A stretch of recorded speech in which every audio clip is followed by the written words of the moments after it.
Informasi seputar bola. Bolaku, bola kita.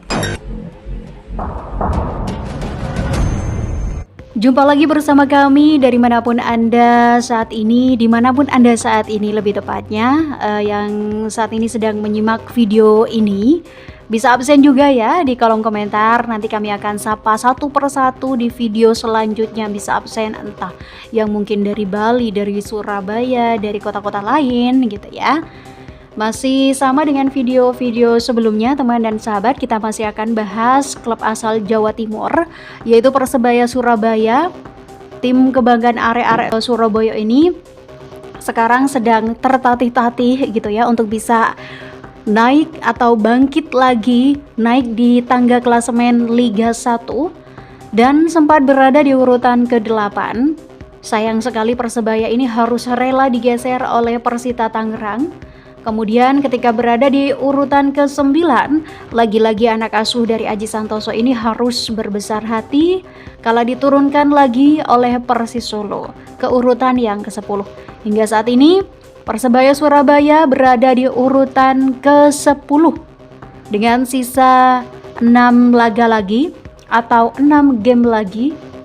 Persebaya harus bisa menang, membawa pulang poin kemenangan ya, agar bisa merangsek naik ke 5 besar klasemen Liga sementara. Tren buruk juga masih melekat pada diri Persebaya Surabaya saat ini. Dalam 5 laga terakhir, Persebaya itu harus kalah dari tim lawan, dan terakhir kemarin pertandingan Persebaya melawan Persik Kediri harus lagi-lagi kalah ya dari Persik Kediri. Kalau kita lihat dari klasemen Liga sementara, Persebaya Surabaya yang berada di urutan ke-10 itu mampu mengumpulkan 39 poin dari 28 pertandingan, masih punya 6 sisa laga lagi. Persebaya harus benar-benar menggunakan sisa laga ini dengan semaksimal mungkin.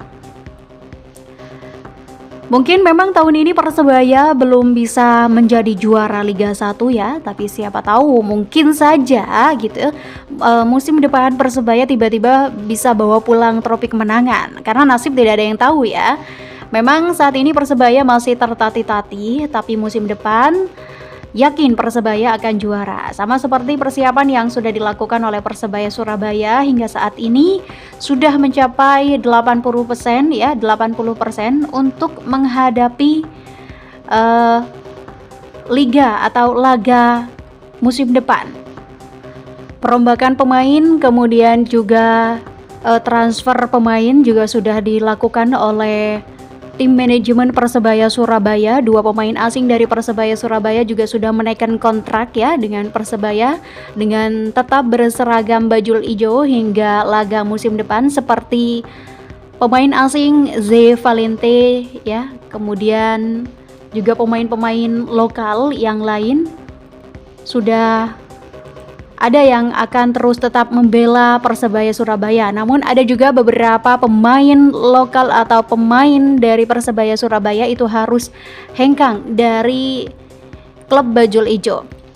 Kemudian teman dan sahabat, ini juga ada informasi penting bagi Anda semua, berita update mengenai Persebaya Surabaya, di mana persiapan musim depan untuk Persebaya Surabaya ini sudah mencapai 80%. Bonek percaya Paulo Victor. Jadi berita ini kami kutip dari salah satu link yang berjudul, lebih tepatnya link surya.co.id yang berjudul berita Persebaya hari ini populer. Persiapan musim depan capai 80%. Bonek percaya Paulo Victor. Berikut berita Persebaya populer. Persebaya Surabaya mantap menatap musim depan. Manajemen Persebaya Surabaya menyebut bahwa persiapan telah mencapai 80%. Sementara itu, para bonek masih mempercayai permainan pemain asing Paulo Victor.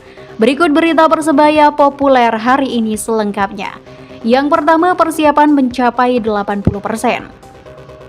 Manajemen Persebaya memastikan bahwa skuad yang dibentuk menatap persiapan musim depan sudah sampai 80%. Hal ini disampaikan oleh manajer Persebaya Yahya Al-Kathiri. Langkah ini menegaskan bahwa Persebaya adalah tim yang memiliki tradisi bekerja dalam senyap. karena baru 2 pemain musim ini yang diperkenalkan secara resmi tetap memperkuat tim musim depan. So Yamamoto diperpanjang hingga musim depan. Ada juga Ze Valente yang kontraknya diperpanjang hingga musim 2025. Persiapan lebih awal ini dilakukan demi mencapai target tinggi yang dicanangkan Persebaya, yaitu meraih juara. Kemudian berita yang kedua, ada perombakan skuad Bajul Ijo. Soal komposisi pemain, melihat skuad yang ada saat ini, Yahya katakan akan ada perombakan. Mengenai perombakan, Yahya menyebut semua pemainnya musim ini yang masuk dalam rencana tim musim depan sudah dilakukan negosiasi. Kabar ini sekaligus menjawab isu hengkangnya beberapa pemain kunci Persebaya musim ini. 2 nama yang semakin santer diisukan hengkang ada Rizky Ridho dan Koko Ari Araya. Dia juga menyangkal soal isu bergabungnya sejumlah pemain baru baik lokal ataupun asing, termasuk juga mantan pemain yang diisukan gabung kembali. Belakangan ada nama Bruno Moreira, Adi Setiawan dan Reva Adi Utama yang diisukan akan kembali gabung Persebaya. Sejumlah nama pemain baru yaitu Uyong Soang, pemain naturalisasi Singapura asal Korea Selatan, juga Kasim Botan. Pelatih Persebaya Aji Santoso mengapresiasi langkah cepat yang dilakukan manajemen. Dia menjadi modal penting tim menatap musim depan dengan target tinggi. Berita yang ketiga, kepercayaan Bonek kepada Paulo Victor. Sementara itu, Bonek masih menaruh kepercayaan pada permainan Paulo Victor bersama Persebaya Surabaya jelang akhir musim. Melansir Instagram @surabayafans.27, ada unggahan terbaru. Bonek banyak meninggalkan komentar mengenai skill bermain Paulo Victor. Unggahan tersebut awalnya membahas mengenai rumor pemain yang bakal masuk ke Persebaya Surabaya jika Paulo Victor memang tidak diperpanjang oleh Persebaya Surabaya. Namun Bonek rupanya masih percaya pada permainan Paulo Victor sehingga merasa enggan jika sang pemain harus diganti. Finishing dan membuka ruang atau peluang lebih baik dari Victor. Cuma memang suplai bola kemarin memang minim, rata-rata cuma dari Z. Beda lagi bila ada Marcel Victor, lebih cair mainnya. Berarti masalah sebenarnya ada di lini tengah atau partner dari Z. Victor finishing api cuma kurang suplai bola. Ojo eman-eman mending moles Victor bakal nek anak Bruno bakal gacor wong 2 kui. Le anjen sido rame Vergonsi berarti Aji golek striker sing dhuwur sing iso nerimo umpan gak teko bola bawah tapi bola atas yo api. Aku sih lebih yakin Victor masih kelemahan bola atasnya kurang. Apa maneh ono Bruno, permainan bola kaki ke kaki makin menarik. Yang keempat, penyesuaian Persebaya hadapi Persikabo 1973 di bulan Ramadan.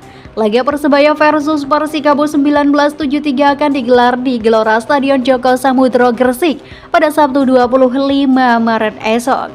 Penyesuaian pun dilakukan oleh pelatih Aji Santoso untuk bermain di bulan Ramadan. Adapun laga Persebaya versus Persikabo 1973 merupakan pertandingan tunda pekan ke-18 lalu. Persebaya datang dengan rentetan hasil negatif berupa 6 pertandingan tak pernah menang. Sementara Persikabo 1973 mulai nyetel bersama nahkoda barunya yaitu Aidil Syahrin. Bekal 3 kemenangan dan 2 kekalahan bakal jadi modal positif untuk melawan Bajul Ijo. Satu pemain dipastikan absen adalah Arif Catur Pamungkas. Pemain berposisi bek kanan itu harus absen akibat akumulasi kartu kuning. Sementara itu Rizky Ridho berada di timnas Indonesia untuk FIFA Matchday. Ya, kesempatan meraih juara musim ini sepertinya memang tidak bisa digapai oleh Persebaya Surabaya, oleh anak asuh Aji Santoso, tapi Aji Santoso kemudian sang manajemen juga sudah mempersiapkan Bajul Ijo untuk lebih baik menatap laga musim depan. Sepertinya peluang menjadi juara cukuplah besar ya bagi Bajul Ijo dengan adanya pemain-pemain yang sudah mulai dipoles, kemudian pemain-pemain yang dirasa siap untuk menghadapi laga musim depan. nanti bisa membawa Persebaya Surabaya meraih kemenangan. Semoga tahun depan Persebaya bisa menjadi pemenang di Liga 1. Semangat Bajul Ijoku, bangkit Bajul Ijoku, salam satu nyali. Informasi seputar bola. Bolaku, bola kita.